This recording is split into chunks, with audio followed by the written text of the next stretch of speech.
Hora de conversar com o nosso comentarista de política, Reinaldo Azevedo. Reinaldo, voltando àquela história da Previdência, a gente viu que o governo estuda fazer concessões para conseguir aprovar a reforma. O líder do governo na Câmara disse que é contra colocar o texto em votação se não houver a garantia dos 308 votos, mas você disse que é a favor da votação mesmo se não houver esses 308 votos. Por quê, Reinaldo?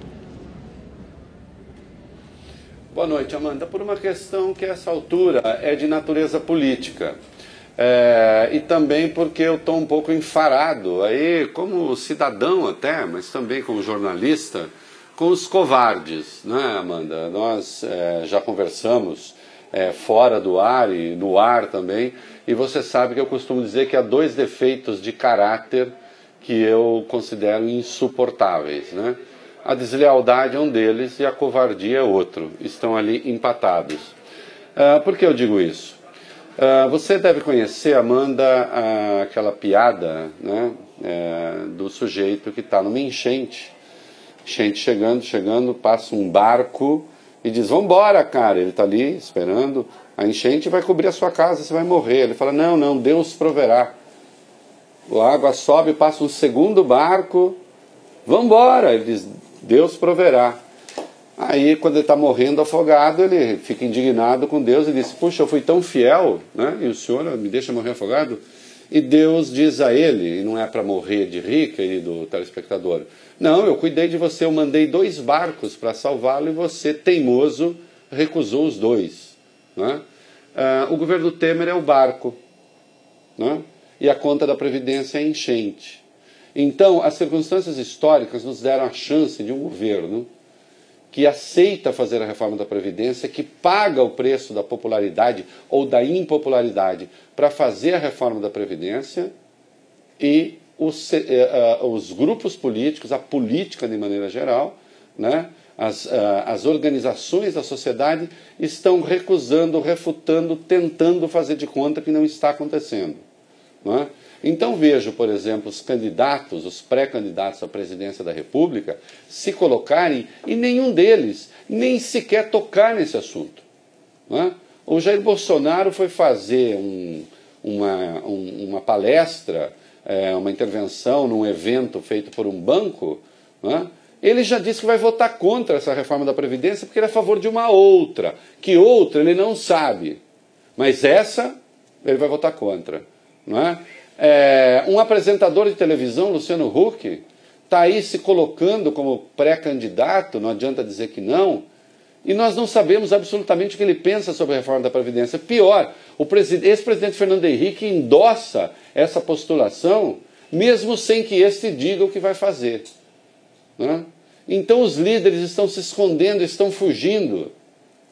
A reforma da Previdência é irrelevante para o governo Temer.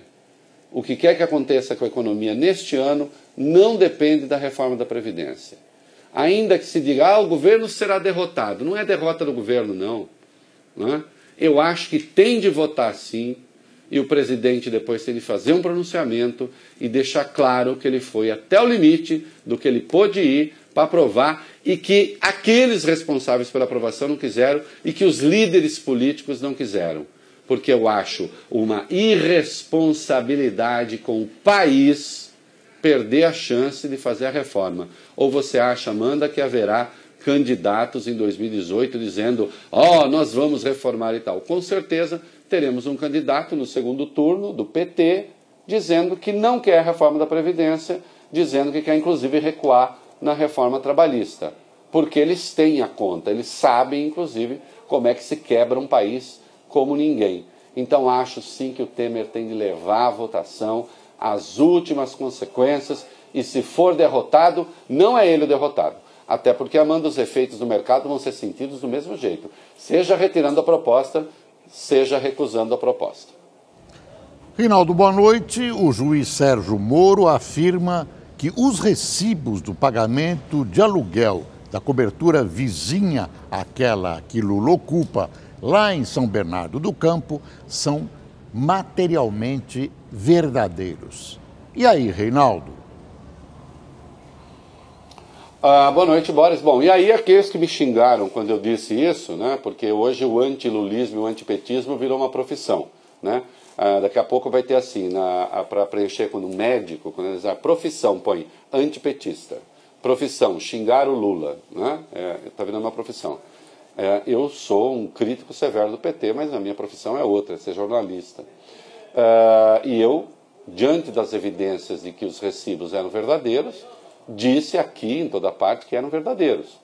E aí essa gente bocuda das redes sociais começou a me xingar. Bom, vamos xingar agora o Sérgio Moro, que diz que eles são materialmente verdadeiros. Mas eu estou atento para o materialmente do Moro. Eu espero que não seja a porta aberta para uma nova condenação sem provas. Porque eu quero saber o que quer dizer uma coisa materialmente verdadeira e ideologicamente falsa. O quê? Esse recibo tem crenças que não são verdadeiras? O que quer dizer isso exatamente? Né? Se eles são materialmente verdadeiros, são recibos de fato.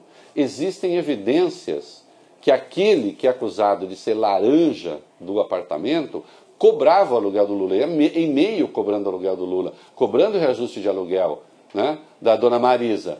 Portanto, como é que um laranja ia cobrar aluguel do verdadeiro dono? Né? Eu espero que nesse caso, ao menos, se faça justiça e se reconheça que o apartamento não é do Lula e que o Ministério Público fez uma acusação sem prova. Quer dizer que o Lula é inocente de tudo que dizem? Não.